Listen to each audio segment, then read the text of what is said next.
All right, welcome to the Wheelin broadcast. I'm Keith Codette, owner of Thin Line Off-Road in East China, Michigan, and I'm here with my co-host, Johnny Orange. How's it going, everybody? And we've also got our producer, Andrew, down there, listening to us with his fancy new headphones. I can hear him. This is our very first podcast, and we are recording at the Thin Line Off-Road office today. We are part of the Museum of Off-Road Adventure, but this is a better spot to start out with right now. So, John, how you been? Not too bad. How about yourself, Keith? Doing all right. Is your Jeep project coming along all right? It is. Just working out, getting rid of some of the kinks, some of the fine oil leaks that I'm finally tracking down. I know last time we talked, you said you were going to do some more welding on that aluminum oil pan. Yeah, I did finally fix that. Got rid of that leak so I can drive it now at least. But there's still leaks. Gotcha. Well, for our listeners there, John over here has a 2000, is it? 2001. Yeah, 2001 Jeep Wrangler that he swapped a OM 617 Mercedes diesel engine into. Pretty cool little project he's been working on a few years. So, these are the kind of things we're going to end up talking about here. And, I guess we just need to start off right with what we're going to be talking about. This is going to be the Wheelin podcast, and like I said, we are connected to the Museum of Off-Road Adventure, which is a new museum. We're going to talk a little more about that in our next podcast, but right now we're going to kind of talk about what we're going to do in this podcast and, how we started out and what we're doing here. John, how did you get into 4x4s and off-road vehicles? Well, in the very beginning, it all starts when I was a kid. My grandfather had an old Jeep Grand Wagoneer, the old farm Jeep. And when we were little kids, we all used to go for Jeep rides, jump in, go through the river. One of my favorite things back then, when we'd get stuck in the mud, have to go all the way to the house, get the tractor, come back, get it out, and then we'd keep going trail riding. And, first time I ever drove without a license was at the farm in the backfield and everything. And it just kind of snowballed from there. Always had a main interest in Jeeps. And when I actually met you, that's when it really started. You started teaching me how to work on them. That started the research, and that's when the addiction began. So. That happens to a lot of us. I think that's how many people are introduced into the off-road world, is they're introduced by somebody else. John and I met years ago. I was taking a scuba class with my little brother. Must have been 15 years ago now, almost. And seems like it. It does. It might be not that long ago. It was 2008 or 2009, somewhere in there. Yeah, it's about 10, 12 years ago then, yeah. Almost, yeah. Been a while. And I met John through that. And, like I said, we were taking some scuba classes, and I still dive a little bit. John's much more into it than I am these days. But the off-roading end of things for myself is, back in high school, I had a friend that used to take me out to mud bogs and things like that. And I was more of a car guy, the hot rods, and we had souped-up cars and things like that. But he would take me out to the mud bogs. He had a Nissan hardbody extended cab truck up on 33s, which to me back then was a monster truck, 33s just seemed like, just giant tires. And of course, that's almost an entry-level tire these days. In fact, some vehicles come stock with bigger tires than that on them from the factory. New Wranglers are stock with 35s. Are they really that big these days? I didn't even know Some that. of the packages. I don't know if it's all of them, but a few of the packages are stock with 35s. My brother's 2014 Willys edition, it's got 35s right from the factory. And that's a nice Jeep, too. I've seen that. He's got the ones kind of that gunmetal gray color, the JK two-door. Yep. I like that a lot. That's kind of, things we're going to talk about here at Wheelin. We want to talk about 4x4s. We want to talk about the off-road lifestyle and whatnot. Getting back into what I do a little bit too, and I guess where my background is in this. Like I said, I was into the old cars and hot rods, done a couple of big events and cross-country tours, things like that with the cars. And I was getting burned out on it a little bit. And a friend of mine called me up one day and said, hey, and this is probably in the late 90s, do you want to go on this, trail ride with me? And I didn't even know what a trail ride was at the time. And he had a, probably mid-90s XJ Cherokee up on 31s. And we went in that thing, and I saw the camaraderie of the people out on the trail. You know, you'd have, I remember there was a dentist there that had like $100,000 custom built rock buggy at some place out west made, you know. And then here we are in a $2,000 XJ Cherokee, and we're getting stuck, and he's pulling us out. And, you know, then he'd break something, and our tool bag comes out of the back of the truck, and everybody's helping each other out. There's no snobbery. It's just it's really a great group of people. Yeah, everybody helps everybody. Absolutely. And as you know, because we've known each other personally for many years now, I eventually introduced my family to this, started taking the kids out and things like that, and it just got more busy. And eventually we opened Thin Line Off-Road. We do used parts, some new things. We'll talk about Thin Line Off-Road another time, but I'm in the 4x4 business, as you know, full-time now. And we don't work on people's vehicles. We sell parts exclusively. Or whole vehicles. Yeah, we've done some whole vehicles, a lot of Toyota Land Cruisers, a few old Fords, things like that, a few Willys and Jeeps and things like that. So, but you know, my personal rigs these days, of course, I've got the 84 FJ60 Land Cruiser, and then I've got that's really the main one. We've got a few other toys as well. And John, you've got a whole garage full of Jeeps, basically. What do you have? Well, I've got my '01 Wrangler. The Mercedes diesel is my daily driver. I've had an ongoing Jeep Cherokee project. It's got everything of Jeep products from 1984 to 2001 on it. It's not quite complete yet. It's getting there. It's the old Johnny Cash Jeep, pretty much, isn't it? Yeah. One piece at a time. Yep, exactly. There's no, I think the only original thing left is the block and the, what's left of the body. But it's been a work in progress, and that one, that was the first build. And before I started that, and when you were teaching me in the beginning, I could change a spare tire, I could add wiper fluid and oil, and I was able to, jump start a car. Oh yeah, and that was it. Don't give me too much credit. I mean, you've gone, your welding skills and whatnot these days are better than mine. So well, you started it though, so I give a lot of credit to that.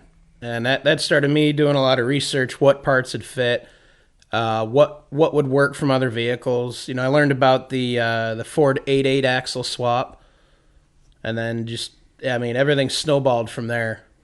And a lot of internet research, a lot of time comparing parts, comparing different build options, seeing what people were doing to learn how to do it on a budget. Yeah, absolutely. That's another thing. Speaking of budgets, this is a lifestyle that people are in that. You can get into the off-road hobby for just a couple $100 and some bartering. And, of course, there's rigs out there that have $100,000 plus into them. But, the majority of the people out there are a lot more reasonable. You can pick up a decent running Jeep Cherokee nowadays on the low end, $500. It needs work. You can put less than $1,000 into it, have yourself a 3-inch lift and 31s, 33s, and go wheeling with it. Exactly. You don't need, like you said, you don't need $100,000, $30,000 to do this. You can do it on a budget. Absolutely. Well, like I said earlier, and I just kind of briefly went over it, and I said we're going to talk about that in our next podcast, the Museum of Off-Road Adventure, but touching a bit on that and what that is and how we're connected to that. John and myself and a group of other 4x4 enthusiasts and just other people that were interested in bringing something interesting to our area started this museum a little over a year ago, and we opened last December. I think we were, December 1st, wasn't it? Something like that, yeah. Yeah, and we've been continuing to develop new things through the museum to get the word out there, to bring people, and we were talking about this podcast thing. And so a lot of what we're going to do on the podcast is going to be connected to the museum, but it's not always going to be connected to the museum. At least my goals and your goals, we've talked, are very similar. And of course, let's talk a little bit about that. Personally, I'd like to see this podcast touch on 4x4 history, touch on some of the interesting vehicles, but then I'd like to see news about things that are currently, for example, we could touch on things like the new Bronco coming back, and just for an example, lots of things like that. Or the Oakland County Off-Road Park that's opening up. Oh, yeah. The what's that one called? The Mines or something? I believe so. I don't remember off the top of my head. Okay, yeah, I've been following that. That's pretty interesting. So those are all things that we can do. And then, not just the vehicles, but we can also talk about lifestyle things, camping gear, and Oh, yeah. off-road trail cuisine. I've got some funny stories on those and whatnot. So basically, I'd like to see this podcast be a something for the whole outdoor lifestyle, So for the whole revolving family, around- too. Yeah, the whole family. The whole yeah. family. What would you like to see with this, John? A lot of the same things. Just get the word out. Like I said, you don't have to have millions of dollars or hundreds of thousands of dollars to go off-roading. You take a nice family trip. You can do it on a budget. You can go camping, get everybody out in the outdoors, away from the electronics, away from the internet, get back to family engagement, family communications, talking to each other, spending time with each other. You mean without the smartphones? Yeah, exactly. Yeah. Get away from a lot of the social media things.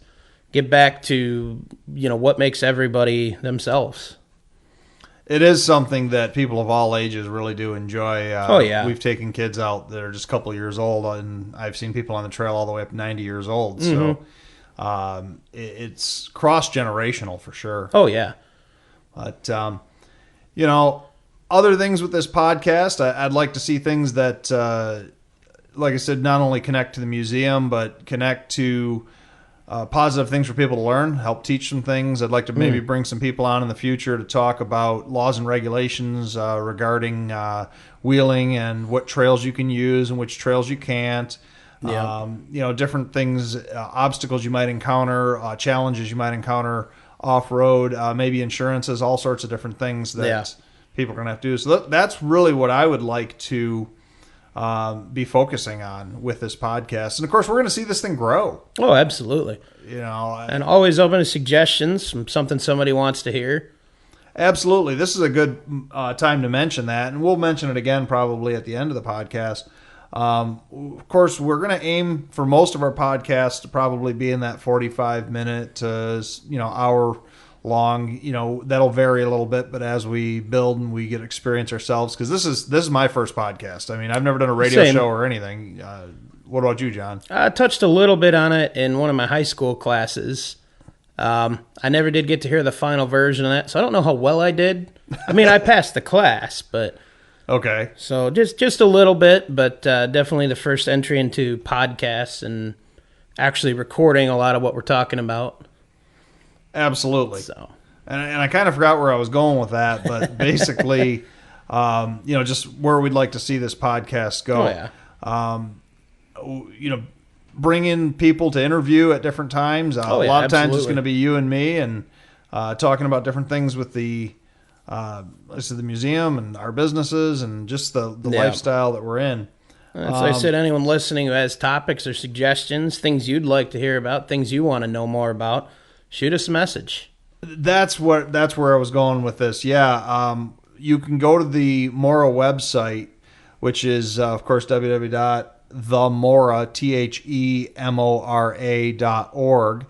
And you can also go to our podcast website as soon as that's up, which is Wheelin, WHEELIN, radio, RADIO.com. So no G, just wheelinradio.com. And you can also follow us on Facebook at Wheelin, which is also no G, WHEELIN.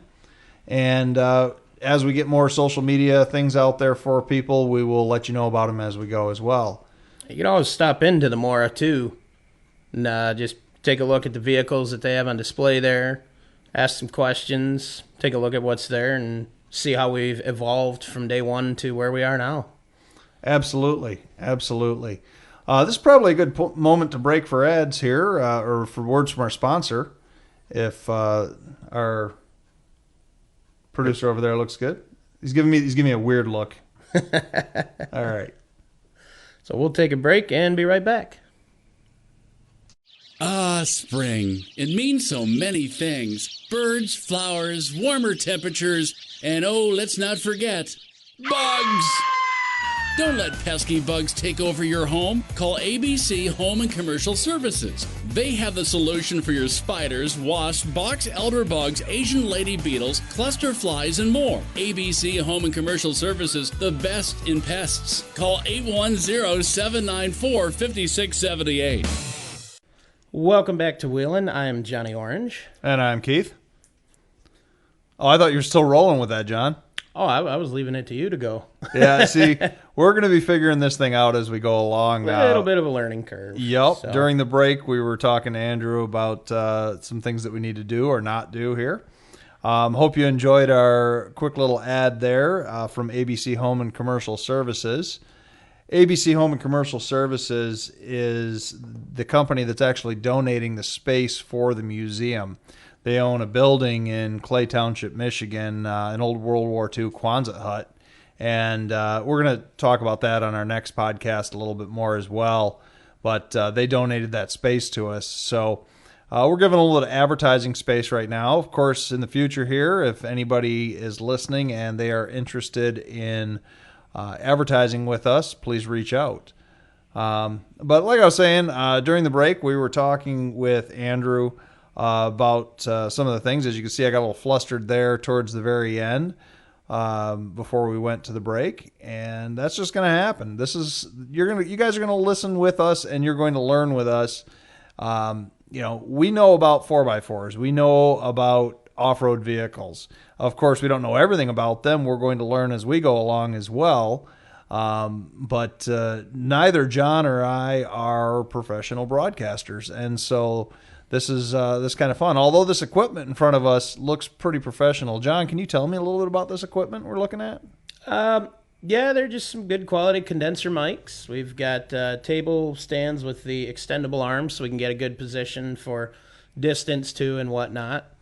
The mics are by a company called AKG, Fine Quality Audio Equipment. We've got some filters so you don't hear a lot of hissing and popping as we're talking into the mics. Free ed AKG there, huh? Absolutely. Yeah, all right. And then, just regular mic cable into a recording device. A little bit of processing through a computer, and then we shoot it out to you folks. So plenty of places, wherever you could get your local podcasts that you listen to, we'll be getting it out as soon as we can. That's awesome. Yeah, John and Andrew are definitely our tech guys here. I am a computer dinosaur. I've got my laptop here in front of me, and they were already like, well, if you keep clicking those things, we're going to hear it all over there. I didn't realize that these mics could pick up everything. I even was already scolded by our great Andrew, the producer there, for making too much noise with my coffee cup, setting it down. So I've got a nice little coaster made out of a piece of cloth here for my coffee cup, but that'll happen. Before we went to break, we were talking a little bit about our history, and then a little bit during the break, John was asking me a little bit about my business again with Thin Line Off-Road. Not trying to turn it into an advertisement or anything right now, but just giving a picture of what we do over here. John, you had a couple of questions possibly? It's just more, how did you get involved into that? I mean, I know you've had a history of love of off-road stuff, four-wheel drive vehicles. God knows I've seen so many cycling through over the years. Yeah. I mean, well, even there, I started out, like I said, after my buddy Lucas invited me on that trail ride, which was up near Mile, Michigan, with his XJ. I came home, and pretty quickly after that, I was out working one day and found a 1988 GMC S15 Jimmy. You remember those things? I don't know if there's any of those left anymore. They pretty much rusted in half by now. I've seen rust piles in scrap yards. Well, yeah, there you go.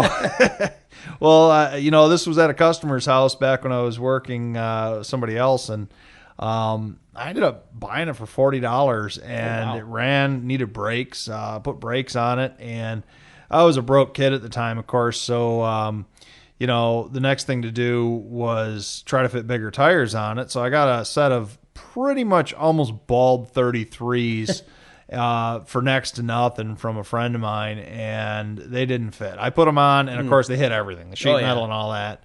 And I'm like, oh man, I can't afford a lift kit. What am I going to do? And my other buddy says to me, he's like, well, just cut the metal out of the way. It's all rusty anyways. Yeah. And so that's what I did. I cut the fenders with a Sawzall to fit the bigger tires. And next thing I knew, I was taking it. You've done that, have you?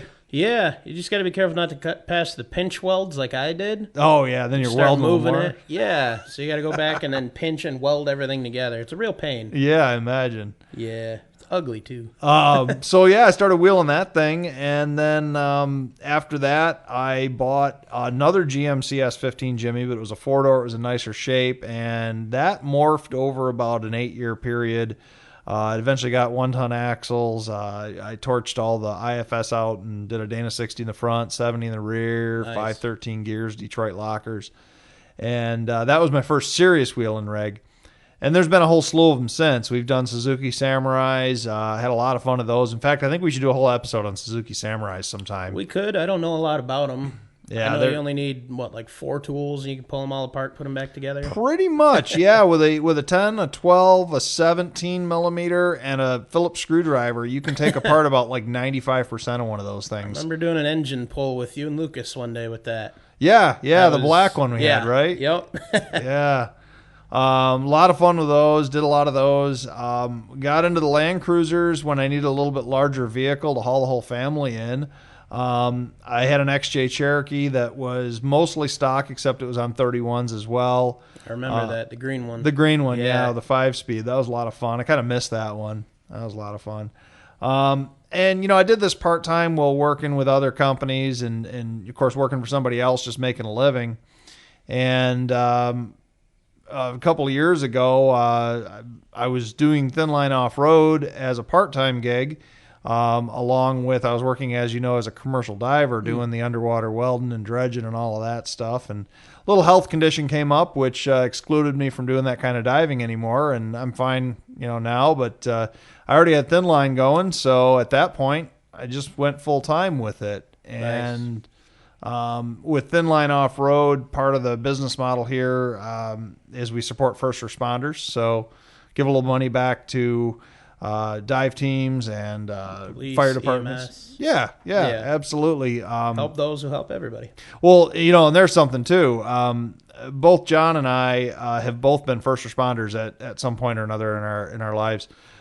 John was on a it's called Michigan Technical Recovery Team. Midwest Technical Recovery Team. Midwest. So you did really deep recovery dives. Yes, we specialized in deep technical search and recovery diving. Exactly. And I was a rescue diver for St. Clair County, Michigan, and also involved a little bit with the hazmat team here locally. So firsthand, we've seen what the first responders need. And a lot of times these agencies are just completely underfunded.